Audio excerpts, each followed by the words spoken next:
Alrighty. Hi, I'm Hayley, and I am super excited to be here today. So thank you for deciding to join me. Thank you for voting my talk into DDD as well, I guess. Before I get too excited and too carried away, I just want to give a quick shout out to all the amazing sponsors of DDD. So thank you so much for sponsoring this conference. I'm really excited to be part of it this year. And yeah, thank you for joining me. So hello, my name's Hayley. Feel free to chuck me a follow on Twitter. I tweet a lot about coding fails, my dog, and mental health. So if you're interested in any of those things, please say hi to me on Twitter. I'd love to chat with you. Outside of Twitter, I'm the tech lead for Hex Codes. So Hex Codes is a social enterprise that's under the child. It's a child of Space Cubed, which is a co-working space here in the city. And our role at Hex Codes is to try and increase the number of women in tech. So we have a very lofty goal of trying to inspire 100,000 women into tech by 2025, which is sneaking up on us very, very quickly, but it's something that we're really excited about. So my job at Hex Codes is the tech lead. It's tech lead not in a typical sense. So I don't lead a team of developers, but rather I lead a small army of mentors that we are training to then teach other people how to get into tech. So we train mentors who are developers in the community here so that they can be better mentors for budding developers or junior developers. So that's part of my job. I also write a bunch of educational content about computer science and programming. So I'm the one who puts together most of our workshops, and I teach most of our workshops. And generally, I just love computer science and education and all things around that. So I've been doing this for basically my whole career. I've been either in tech or in education, but almost always I'm in a cross-section between the two. Because whenever I pick one, I end up missing the other, so I've just kind of landed in the middle. So hopefully it's coming across by now how much I love education and tech and computer science, and I hope you're already super intrigued by what's going on in front of me, because we're going to do a bit of everything today. So that leads me here. So why am I giving a talk about the computer science behind color? There are a few reasons. So the most superficial is just, I'm such a nerd about this stuff. I just find this really, really fascinating. And I figured it was interesting, so surely somebody else would find it interesting too. And so DDD I thought was a really good conference to submit this to, since you have to vote the talk in, and you did. So clearly at least 2 people found this interesting. So thank you for voting. But the main reason that I wanted to give this talk, other than I'm just a bit of a nerd about it, is I have spent a considerable portion of my career working with people who are new to tech. So whether they're new developers or people who are just generally not quite comfortable using their computer yet. So that experience has taught me that there are some remarkable misconceptions that exist about our industry, and more specifically today, computers themselves. So a lot of people struggle with confidence when they start learning how to code, or even just learning how to use a new tool on their computer. And so many people have this idea that computers are these magical, all-knowing beings, and that they'll shame us if we make a mistake. But this is absolutely not the case. In fact, computers are super dumb. They are just super dumb boxes of metal. There is literally nothing else to them. They are absolute perfectionists, as the developers in the room will know. You miss a semicolon, they fall apart, they have a tantrum. Sometimes they get cranky if they haven't had enough sleep, and you just have to turn them off and on again to fix them. Like seriously, these things are not smart, and we just give them way too much kudos sometimes. So they're boxes of metal. They literally know nothing other than what we tell them. But that's also actually what makes them useful. So using computers does make our lives easier for the most part, but that is absolutely not an accident. So humans build computers for humans. So they exist to solve our problems. That is exactly why they exist.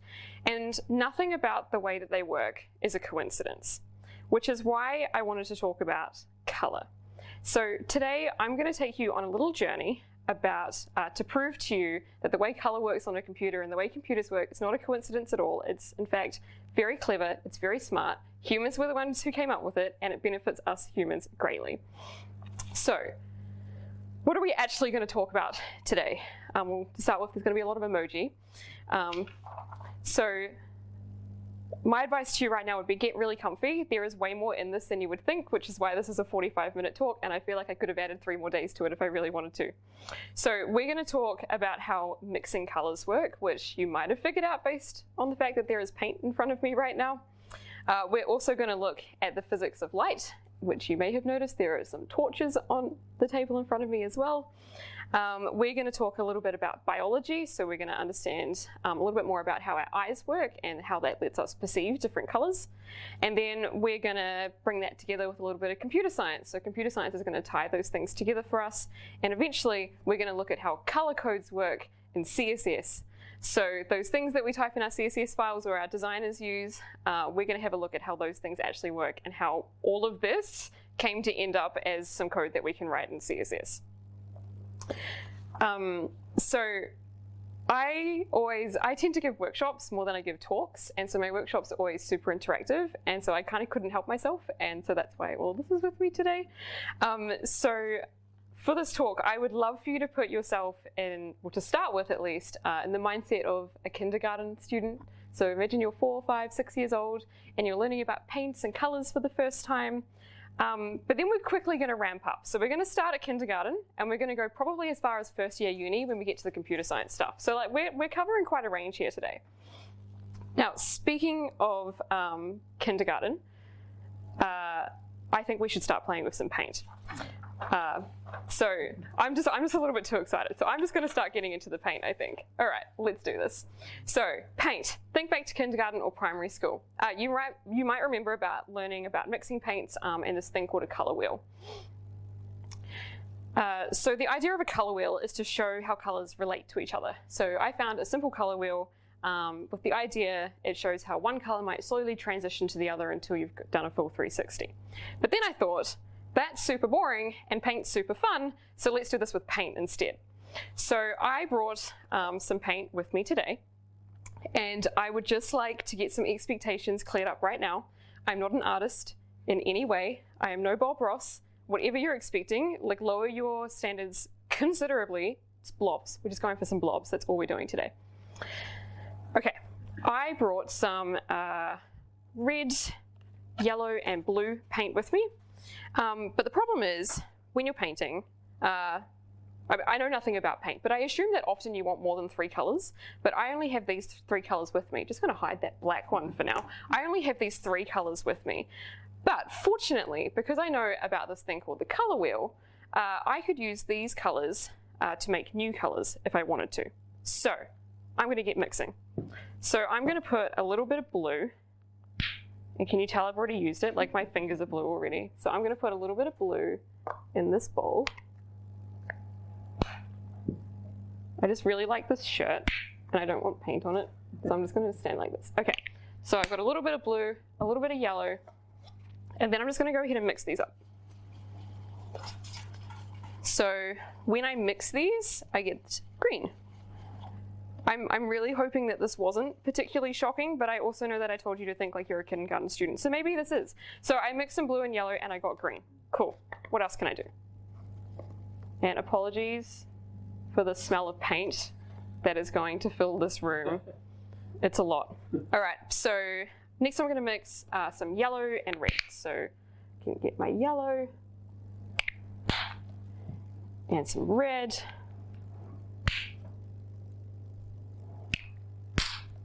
And let's mix these up as well. Okay, so I mix yellow and red, and I get a pretty good orange. Pretty happy with that. Cool. Thank you for the cheer. Being a kindergarten student, you know. Well, it's pretty mind-blowing, right? Like, I'm having fun. Okay, the last combination that I'm going to do is my red and blue, which already has some green on it, so, you know, I'm off to a really good start. Okay. The goal is to not get any on my laptop, but it's going to happen. All right, so I got the Telstra boardroom table. I'm sure that would be I mean, I don't have to come back, so that doesn't sound like my problem. All right, so I'm going to mix my red and blue, and I get a purple. Cool, pretty dark purple. These are pretty dark colors that I'm starting with. Cool. So I'm gonna put that down for a moment before I get that on me again. All right, so these three colors that I'm using to create new colors at the moment, we would call them primary colors. And they're actually oh, I missed some pretty diagrams, my apologies. And these are actually the primary colors from the RYB color model, which is very creatively named, RYB, red, yellow, blue. Now, a color model is any system that uses three primary colors to create new colors, as we just tested out. But if I wanted to, so I made these secondary colors. If I wanted to, I could make some tertiary colors as well. So the next one's along. So if I mix a primary and a secondary, I get a tertiary. So I'm gonna mix some more blue into my green. So my green came from blue and yellow, and it's now a secondary. And if I add a little bit more blue to it, this is so much more paint on my hands than I was expecting today. And then I mix this up. Then I'm going to get like a teal kind of, you'd call it teal? Yeah, I feel like that's teal. So I've just created another color now. So from the three colors that I brought with me, I have made a bunch of new colors. So I made some green, which I've turned into teal. I made purple, I made orange. So from that, I managed to make 3 secondaries and a tertiary. Now I could keep going, but I won't, don't worry. But I could keep going and make as many colors as I wanted, within reason, and the extent of all the colors or all the possible colors that I could make is called a gamut. So no matter what I mix, if I use these 3 paints, whatever colors I make, all the possibilities collectively, that's called a gamut of colors.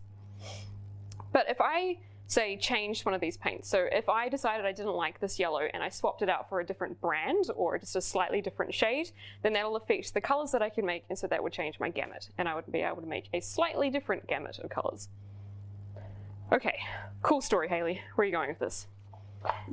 I want to say before I get too carried away with playing with paint, but like I'm having a great time, so we're there. Let's take a step back and try and understand why we can even see these colors in the first place. So we're going to have to get just a little bit physicsy to understand what's going on here. So we're done with kindergarten now, we're moving on up.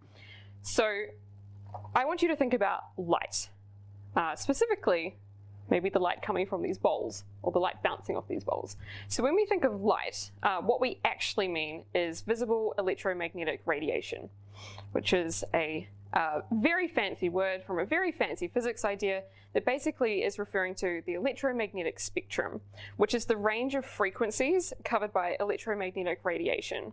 And it's broken down by different bands of frequencies. So gamma, X-ray, UV, visible, infrared, microwave, radio. So the radiation travels in waves. So all of these things are traveling in these things called waves. So when we say frequency, we're actually referring to how fast a wave is moving. So we've got faster waves down here, and we've got slower waves on the right. Now, if you're, oh, and this is an example just to help you visualize it. Just, you know, if you didn't know what a wave looked like, here you go. So if you're interested, the more detailed explanation is that we're measuring how many wavelengths pass a fixed point in a specific period of time. A wavelength being the distance between 2 points, so 2 crests or 2 peaks in a wave. Now, back to the spectrum. So, on the spectrum, visible light, so stuff that we as humans can see, is super, super tiny. So we can only see this little tiny patch in the middle. But inside that little range on the electromagnetic spectrum, there's actually still a decent range of waves. So, these different wavelengths are actually what influence our perception of color. So when we experience seeing red, we're seeing a long wavelength. And when we experience seeing, say, violet, we're seeing a shorter wavelength, relatively speaking. So the frequency or the wavelength of a wave is what determines the color that we actually see. But what is the connection between those waves and this paint? Well, at the moment, I have a white canvas, and this canvas is reflecting every single wavelength of light equally, which is why I see it as white. So all the visible light to us humans hits it and it bounces off equally. The canvas is absorbing none of it. And so we see white because that's the result of combining all of those colors together. But if I add some paint to this, so if I take a little bit of this teal, or this tertiary that we made earlier, and I add some paint to my canvas, well, now I can see teal on my canvas. I can see white and I can see teal.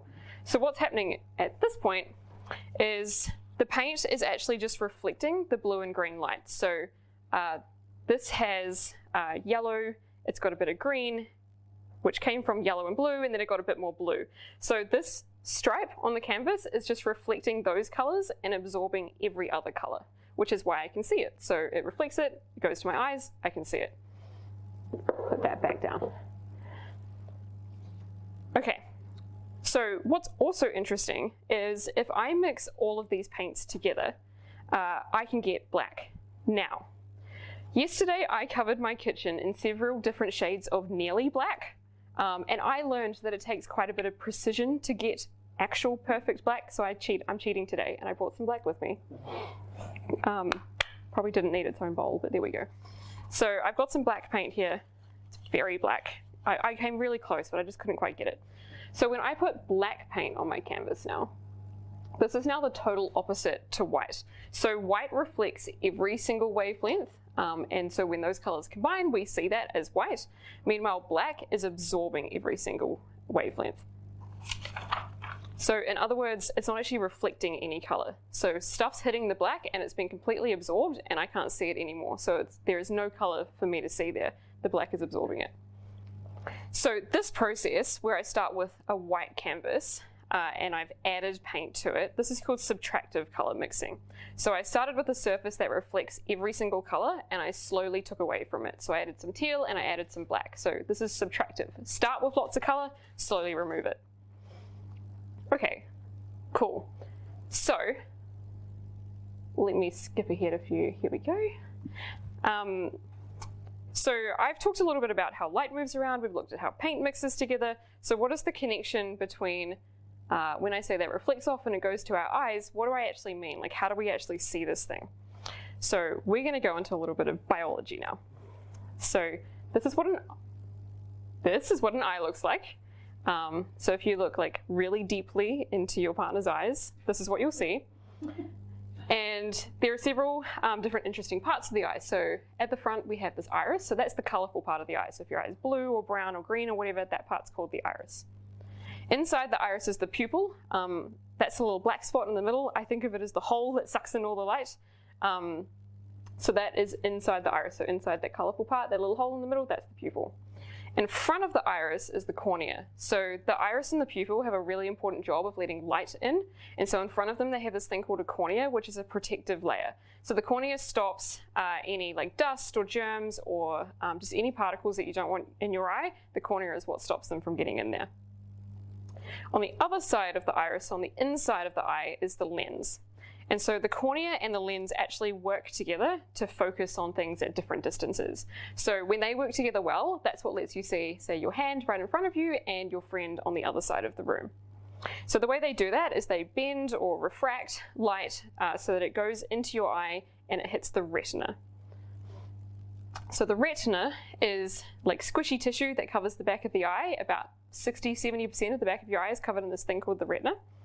And the retina's job is to receive light that comes from the cornea and the lens and then convert it to electrical neural impulses. And then those are sent to the brain by this thing called the optic nerve. But now we're getting like a little bit too far away, so let's just come back. All right, the retina. So the retina contains millions of these cells called photoreceptor cells. There are two kinds of photoreceptor cells, so we either have so we have both rods and cones. And we're going to look at each of these individually, and we're going to start with cones. So we have three kinds of cones. So we're thinking about the retina. It's filled with tons of cells. There are two kinds of cells. One of those cells is the cones, and then there are three kinds of cones. So we have S, M, and L cones. So the names aren't actually based on the size of the cone, which is what I thought when I first looked it up. It actually corresponds to the wavelengths that they're sensitive to. So remember earlier when we were looking at different wavelengths to see different colors? Turns out our eyes are sensitive to different wavelengths. So when we say SM and L cones, we mean short, medium, and long cones, and that corresponds to short, medium, or long wavelengths, relatively speaking. So because they correspond so well to these different colors, so the blue, green, and red, we actually tend to generalize them to blue, green, and red cones. All right, back to the paint. So I said that we could see this teal, or technically its name is blue-green. We could see this blue-green paint reflecting off the canvas and hitting our eyes. So what's actually happening when it gets to our eyes is that stimulating our SMN cones. So they're being stimulated, red is not, and so that's what lets us see. The red's not being stimulated, or the long cones are not being stimulated, which is what lets us see that color is teal or blue-green. But as an aside, we are not actually created all equal.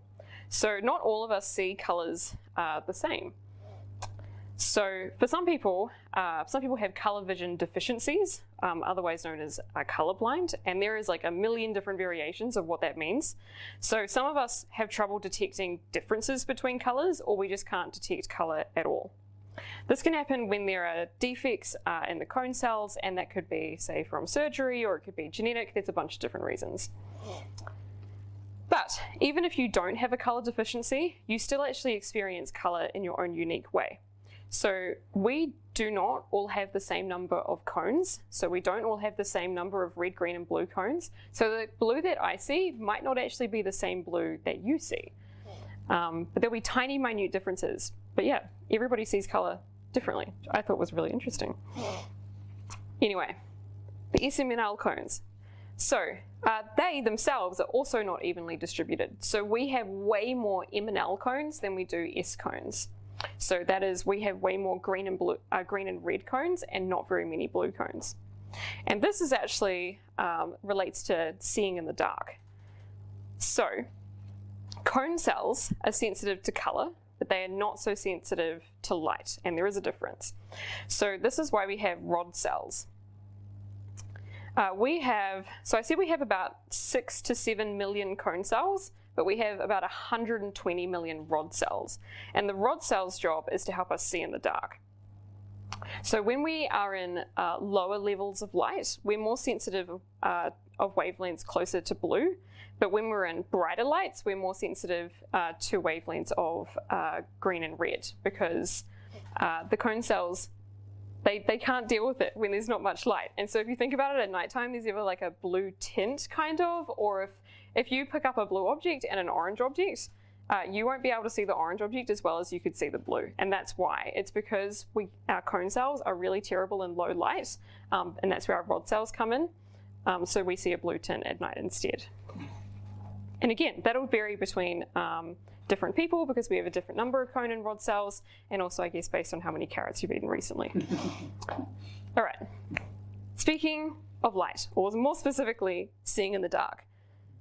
We've played with paint, and next I'm really excited to have a play with mixing colors using light. So if we could turn the lights off. All right. So I have with me some different torches here, and I'm going to use them to make different colors. So I say different colored torches, like they're white torches with cellophane on them. So I have with me, I've got a red and a blue. So when I put them on the wall together, so I've got my red, I've got my blue, but when I mix them together, I get magenta. Just super pretty. If I mix, if I take my red and yellow, my red and green, I should be able to get a yellow. There we go. Kind of orangey yellow there in the middle. And if I take my green and blue, there we go, then I should be able to get cyan. Very cool. And then if I mix all of them, could I have a hand since you just walked in? I definitely. Could you face this? Just hold that on the wall for me. Yeah. Okay, if we add all of these, we should be able to get a white in the middle. There we go. Oh, yeah. Very cool. Thank you. Great timing. Or bad timing, depending on how you feel about being in a demo. Okay, we can turn the lights back. Okay. Oh, it suddenly feels really bright in here. Just a trick to like wake you all up. I'm certainly awake. Okay, so what did we just do? So basically, I took 3 primary colors.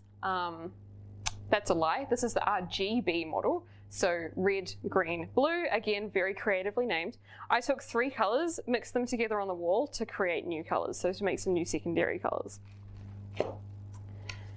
So what's actually happening when we did that is, now that we know about eyes, we were actually stimulating different cones in our eyes. So the light hits the wall, it's reflected off the wall, it goes to our eyes, and we, because of the different cones that we have, so whether we have red, green, and blue cones, we see different colors. Now, previously, when we were playing with paint, I mixed red, yellow, and blue and got black. Well, I mixed red, yellow, and blue. I used some black paint, and I got black.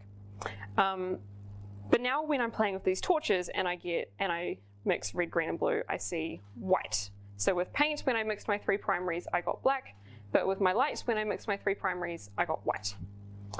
So our canvas started white and had color subtracted from it. Meanwhile, when I play with my lights, we'd call this additive. So my wall started, we'll call it black since we were in the dark, and I added color to it. So it goes in the opposite way. And a fun side note about that, there's actually a pointless ongoing debate between experts as to whether or not white or black are technically colors because they work in this opposite way. I wonder if I made a slide to show you this. Maybe. Here we go. All right. So when we're thinking about the light, when we're thinking about light, white is the combination of all colors. So they're being added together to make this color white. So in that case, we'd consider, yeah, white's a color. That makes sense. Meanwhile, black is the absence of color. So I put some black paint on the canvas and we couldn't see any other color anymore. So we'd say, no, black is, I feel like that's wrong. Black is not a color. But if we're thinking of color as paint, it's the, past Hayley was right. Sleep-deprived Hayley today was wrong. This is correct. So when we're playing with light on the wall and we don't have any torches on the wall, we see black, depending on how dark the room is. And so we would not consider black a color. Now, playing with paint, it's the other way around. So I cannot mix paint together to generate white. We cannot mix paint together to generate white. It's not something that we can do. So in this case, we would consider white the absence of color, and so we would say white is not a color. But meanwhile, we can combine different colors or different primaries of paints to get black. So we'd say, yeah, black's a color. That makes sense. But then, just to make everything a little bit more difficult, if you talk to, say, someone into pigment chemistry, they'll say, oh, but Hayley, we could bleach the canvas to make it white, so surely that makes it a color, right? And this is where the argument comes in. Honestly, I've been in some deep dives in the internet this week. Okay. All right, coming back to computers, because I promised that this was going to be somewhat relevant to you today. So I feel like hopefully we've got a pretty good understanding of how colors work and how we can mix colors. So I've did that with pigments or paints here. I did that with torches on the wall. How does this connect to computers? Well, we were playing with torches earlier, and that is the connection between all of this and your computer screen. So you can think of your computer screen as being this huge grid. And so each cell in this grid is one tiny element of a picture that we might see. And again, I'm not an artist, but I made us a little picture. So imagine this is a grid on your computer. It's filled with all these tiny cells, and then each of these cells we would call a picture element, otherwise known as a pixel. And then if we look at one of these pixels really close, we can see that it's made of 3 lights. So it's got a red light, it's got a green light, and it's got a blue light. And in this case, my picture was blue, or that cell was blue, so only the blue light is turned on. So computer screens actually use the RGB color model, just like I was using when I was playing with these torches on the wall. So when I zoomed in on one of these pixels, I can see my RGB, so I can see the three lights acting there. In this case, again, blue's turned on because I'm showing a blue pixel. So with that in mind, imagine this circle represents all the visible colors of light. So these are all the colors that we could possibly see as humans. RGB represents a very specific subset of that. So RGB being this one here, this big yellow one. So we can't actually generate every single color using RGB, but we can generate a lot, like it's enough. RGB is actually, so we'd call it a color model, as we touched on earlier. And then inside these color models, we can make color spaces. So this is an example of a color space. It's called sRGB. Honestly, these names, like, they are not creative at all. And that stands for standard RGB. Standard RGB was created by HP and Microsoft. I told you we'd come back to tech, in 1996 for use on monitors. So this is the very widely used standard for what colors will display on monitors. So these days, sRGB, very, very widely used, even though it was created a very long time ago, unless you have a modern Apple device, in which case you'll be seeing display P3, because Apple. So because of that, we would say RGB is a device-dependent model, because manufacturers use slightly different color spaces based off RGB, and also there'll be slight variations in the materials used by the actual manufacturers when they build the screens. So that means that the gamut of colors that can be produced on a screen will vary ever so slightly between different screens. So that's why if you look at your phone and you compare it to your friend's phone and you think, hang on, is this the same picture? How come it looks different on yours? That's why. It's because they might be using a different gamut, or they might just be made of different materials, or both. Now, it's not a coincidence that RGB is the preferred color model for computers. It's because it's the way our cones perceive color. So it is absolutely not a coincidence that we were chatting about cones and whatnot earlier. And it's not a coincidence that that's the colors that computers choose to use. It's because it matches human biology. We build these things for us, remember? And so they're going to use what matches our biology. So RGB, this is really the theme of, I feel like I need to rename this talk to just RGB, what is it? So I have mentioned red, green, and blue like a lot, and I'm hoping for the developers and the designers in the room, that combination of colors is sounding really, really familiar. But in case it's not, or web development is not your usual thing, let me jog your memory. So I have made the world's most boring web page. There is nothing on it other than a color. And oh, that's what I'm talking about. It's blue here. It kind of looks purple to me there. This is what I'm saying, people. So this web page has nothing on it but a background color, and I defined that using CSS. And I can show that to you as well, if I can find my cursor. Here we go. Ooh, ooh. Well, that's not what I meant to do. Come on now. All right. And yes, I can make that bigger. All right, so very simple CSS. All I've done is define the background color, and I've done that using the RGB function. So what I'm actually doing when I'm using that RGB function is I'm changing the intensity of each of red, green, and blue. And when I say changing the intensity, what I mean is every pixel that's been used to display that web page on the screen, it's going to look at this and say, okay, how much red do you want, how much green do you want, and how much blue do you want? So the intensity is being defined by those values. So in this case, I've gone 00255, which is why that web page appears blue or purple on the screen. And if I wanted to say, if I wanted to make red, then I could change those values. So I could go 25500. So I want maximum red, I don't want any green, and I don't want any blue. Now let's see what the screen thinks that is. Ah, that's pretty red. That's pretty good. If I wanted to get a color that isn't one of my primaries, then I could use a combination instead. So in this case, if I wanted to get, I think this is purple, I've got 128, 0, 128. So I'm saying, hey, I want a little bit of red, I want a little bit of blue, but I don't want any green. Now, given that blue was purple, it's pretty purple. Oh, it kind of looks like similar to my hair. Up there anyway. Okay. So basically what I did just then is I said, hey, I want to use red and blue lights, but I want each of them at half the intensity.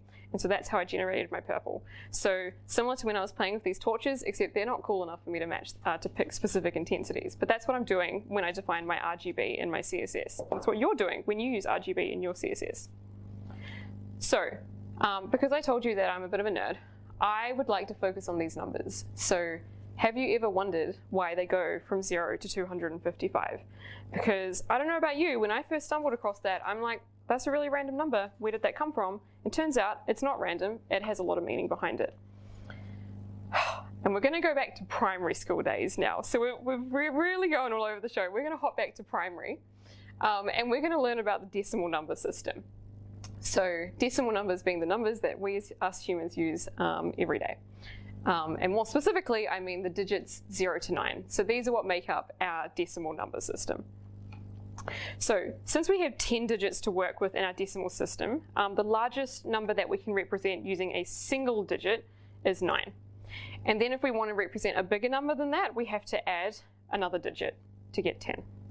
And then once we get to 99, if I want to represent a bigger number, I have to add another digit, and I add 1, which lets me get to 1,000.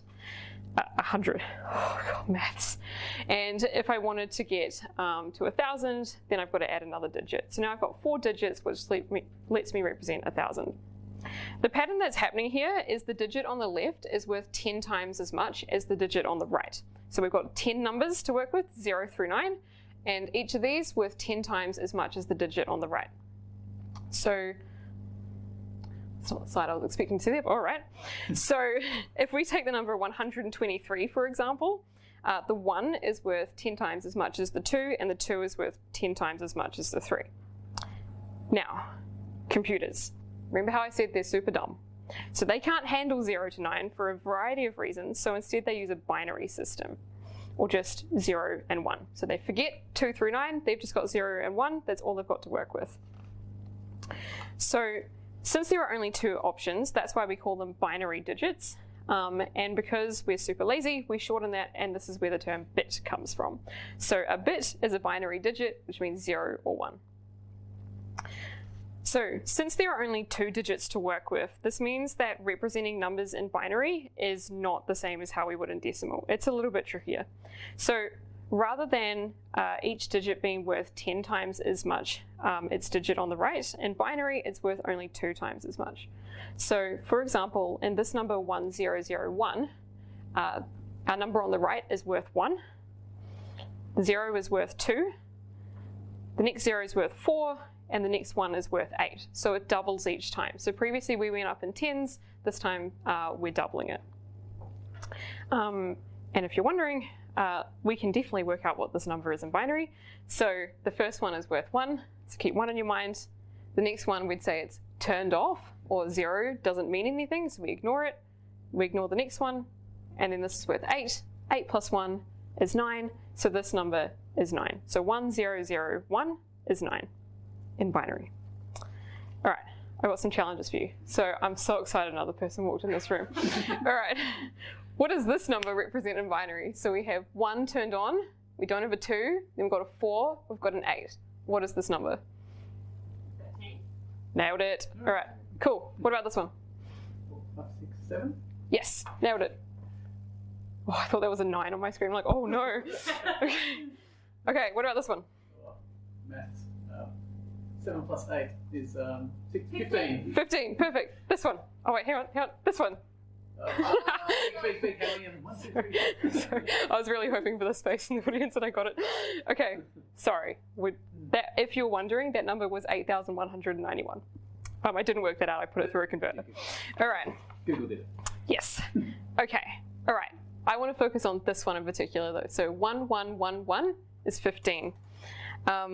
So we get to 15 by having 4 bits, we'd say turned on, or we're using 4 bits.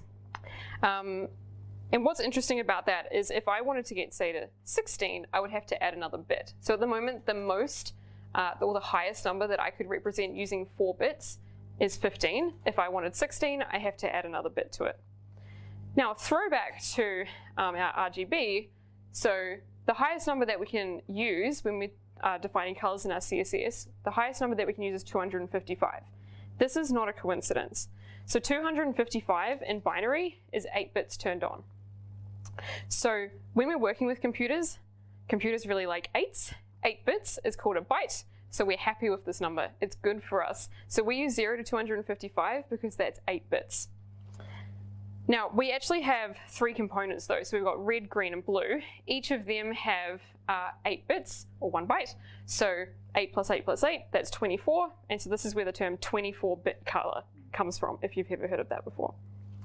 Now, since each bit has 2 states, so in this case they're all turned on, which is why it's worth 255, but each bit has 2 states, so it could be 0 or 1. So if we have 2 to the power of 24 bits, that actually results in many colors. In fact, this many colors. So about 16.7 million colors can be represented using 24-bit color. Humans can only see about 10 million colors, so this is more than enough. So this is the answer to the question of why wouldn't you add more bits? Because it would be pointless. We as humans, we can't see it. Okay, but this is not where we started. So today we have access to 16.7 million colors, but CSS started a lot more simple with 16 colors. And this was them, very special, completely arbitrary. So in 1995, 16 basic colors were defined in the HTML 3.0 spec. And they were labeled as being in the sRGB color space, which is what monitors today use, again, unless you're Apple, and were considered the standard 16 colors to be supported by Windows VGA palette. So at the time, that was the most widely used standard for screens. So we had these 16 standard colors, and then we had 124 extended colors. And the idea was that these 16 standard colors, you could use them anywhere. They always had to work, they always had to look the same. And then the other 124, it would probably be okay. And it was mostly okay, unless you used Opera 3.5 on Windows 98, in which case 14 colors were randomly missing. I didn't think it was that funny. You guys really threw me there. Okay. All right. Fortunately, by 2005, all modern browsers supported the full list. So happy days. We weren't limited by 16. We could have the full 140 of them. Also, interestingly, when I was looking this up in the spec, in CSS 2.1, orange got promoted to the top 16. So we had 17 basic colors and 139 extended colors. And then in CSS 3, it got cut again. So I don't know what that's about. It was there, and then it was demoted. I don't know why, I just thought that was amusing. But meanwhile, now in the working draft for the CSS level 4 color module, they've just combined both lists. So we just now have just one standard list rather than these two separates. But where did these names come from and what do they mean? Well, this was a journey learning about this, let me tell you. So in 1984, a Windows system came out called X Windows System. And with that windowing system, so when I say window, like imagine you've got a bunch of windows on your screen that you can move around. Like that was the software's whole job. And so with this software, it came with a file called rgb.txt. And so inside this text file was a bunch of colors. And by 1987, this was pretty popular software. It was really well used. And the rgb.txt was now a list of 69 colors. And so that list eventually became a commonly used list of colors because people would build stuff to be used by the software. So they thought, hey, I'll just use the same color. And then designers would be like, hey, this seems to be really popular. A lot of people are using these. I'll just use these colors too. But there was no real standard. It was just kind of what people felt like doing, and maybe they didn't feel like using that one, so they wouldn't include it in their list, and it was just all a bit of a mess, which is what led me to find this extract from the CSS spec. And you don't have to read all of it. Let me show you my favorite parts. So these color names are standardized here, not because they're good, but because their use and implementation has been widespread. My other favorite part, the names are not even internally consistent. Dark gray is lighter than gray, while light pink is darker than pink. So basically this thing was a mess. Sorry, this is not you, this is me. You're good. So basically this list was all over the show. It was a mess. Different colors meant different things based on which computer you were on. But these names were not thought through. They were never intended to become as widely used as they were. Software was built that used it. Designers got used to it. It just got out of hand.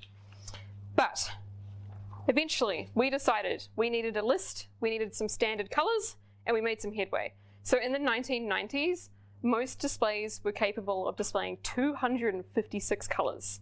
Wild. So operating systems would often reserve between 16 and 20 colors for their own use, so that limited us a little bit, and it meant that this problem was wild. So we had 256 colors we could see on a screen, which might vary between monitors, but then some operating systems would pick between 16 and 20 colors that they would just claim as their own and make them look different. And so what would happen is if you opened up an image on a computer that didn't have a reference for that color, the computer would be like, no worries, I'll just add some noise and cover up that hole. And so it would just it would just throw some noise at the picture in this method called dithering, just to just ignore the problem and hope you wouldn't notice. That was literally what they did. So basically, there was no consistency between monitors, operating systems, or browsers. Colors were a mess. And this is where web-safe colors came in. This was a standardized list of 216 colors that we could use on the web, guaranteed to work. Computers, monitors, software, browsers, all of it, they all had to use these web-safe colors. But just after we got that list, we introduced true color, or 24-bit color, and we didn't need it anymore. So just as we got this list of standard colors after like a 20-year wait, already gone. Doesn't matter, we now have 16.7 million colors. Who cares? Don't need WebSafe anymore. So it was a long journey, an absolutely pointless one. Never mind. All right. So coming back to CSS, I would love for us to chat about hex codes, because this is actually what inspired this whole talk. So if you haven't seen a hex code before, this is another way to define color that we use in CSS, and I'm sure designers will see this as well. So here are 4 different colors. Here are 4 different hex codes to represent each of those colors, and they work really similar to the way RGB does as well. So let's have a closer look. Oh, and just a side note, those colors that we were just chatting about and these hex codes, they all map to RGB anyway. So this is just like picking a different way to define the same color. But obviously, there's not a list of 16.7 million colors, so at some point you've got to commit to RGB or hex, because that list is not gonna work.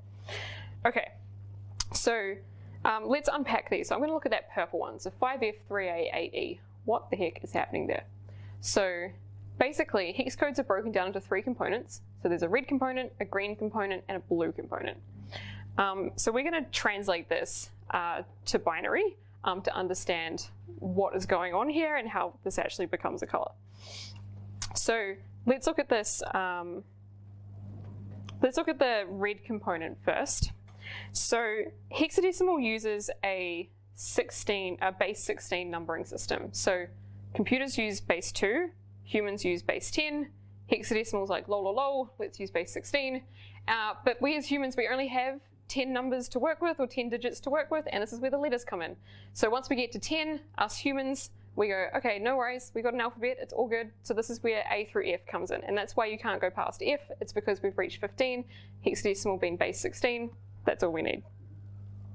So let's look at the red component of the purple color here. So I've got the hexadecimal reference at the top to help us out. So when I've got 5, so I'm just going to look at that first 5 initially. This is it in binary, so 0, 1, 0, 1. Awesome. When I get to the F, I have to check my little reference at the top here. So F is 15, or the maximum that we can use, which means all 4 bits are turned on. 1, 1, 1, 1. Awesome, we've converted red.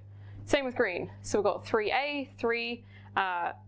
We already have that number, so we don't need to map it to a letter. A, however, has to be represented by 10, and in binary, these look like, look like this, and same with B. So that is the mapping from the hexadecimal to binary. The reason that we have hexadecimal is exactly so that we don't have to write this out. So hexadecimal is actually just a shorthand for binary. It's not special to colors, it's just a really common place where we use it. So usually when we say hex codes as developers, we're probably referring to this, but it's just a shorthand. It's just coincidence that that's where we most commonly use it. I would like to point out here that each of these components, so the R, G, and B, those are each using 8 bits. So together that's 24 bits. And so just like our RGB color, we have a 24-bit color again. And so these can be mapped between each other. So this is why you're able to Google like RGB to hex code or vice versa. It's because underneath the hood, it's all just binary that we're converting between the 2 of them. And as far as CSS is concerned, it doesn't matter which one you use. It's just going to convert it to binary anyway. So it's really about personal preference. And RGB and hex are really commonly used because hex is like, you know, super easy to copy paste. RGB is really easy to use because if you know that it's the red, green, and blue component, you could tweak the numbers in your head without having to look it up. Depends how much of a nerd you are. I don't know, I do that. All right, I'm back. So there are a bunch of other models that we could go into if we wanted to, but I won't put you through all of that. But I made a list of just a few of them. So we had a look at RYB, RGB, we did not look at HSL, we looked at CMY, CMYK, and Hex, but there are a bunch of others. These are just some ones that I randomly Googled. Some of them are in CSS, some of them are applied elsewhere. So for example, CMY, CMYK, that's used in printing. So if you think, does anyone have a printer anymore? But if you think to the days of a printer, and you had like the cyan, magenta, and yellow cartridge, and then a black one, that comes from CMYK, the K being black, or the key color.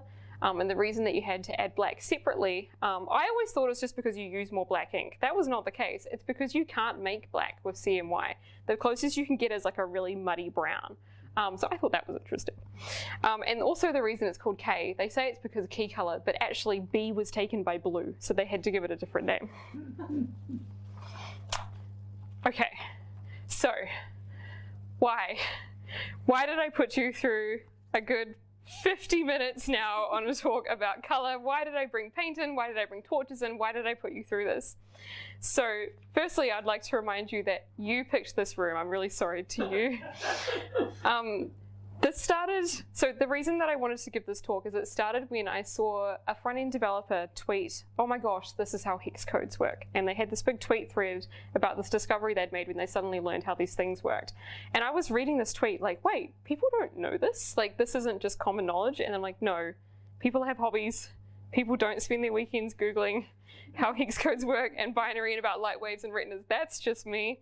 So I thought that if that front-end developer found this interesting, maybe other developers would find this interesting as well. And again, I feel validated because the number of people in this room slowly increased as I was talking. So I'm feeling pretty good right now. So that was one reason. I just thought it was interesting. Maybe somebody else would be interested in this as well.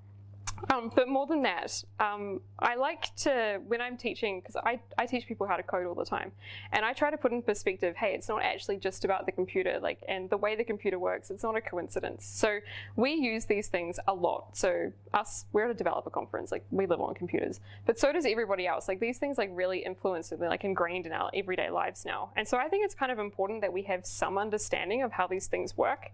So like, to me, it's just a metal box, but to other people, they're just magical and it's so fascinating. It's this all-knowing thing, and oh no, what if I mess up? What if I do something wrong? But it's just a metal box. It was created by humans, for humans, to make our lives easier, and how it works is pretty cool, but it's definitely not magic. And the stuff doesn't have to be so inaccessible. So whenever you're writing some code and you're like, man, I wonder how that hex code works, like this is something that you could Google and figure out if you wanted to. It's not actually as complicated as a lot of people might think it is. So basically, I just think that computers don't need to be such a mystery, and I find this stuff really interesting, and I really hope that you found it interesting as well, and I hope that when you next go to write a hex or an RGB code in your CSS, you're going to smile and pause and be like, hey, I know how that works. So thank you so much for listening to me today. Chuck me a follow on Twitter if you want to talk about colors or dogs or coding fails, and feel free to check out my blog for a summary of this talk. Thank you.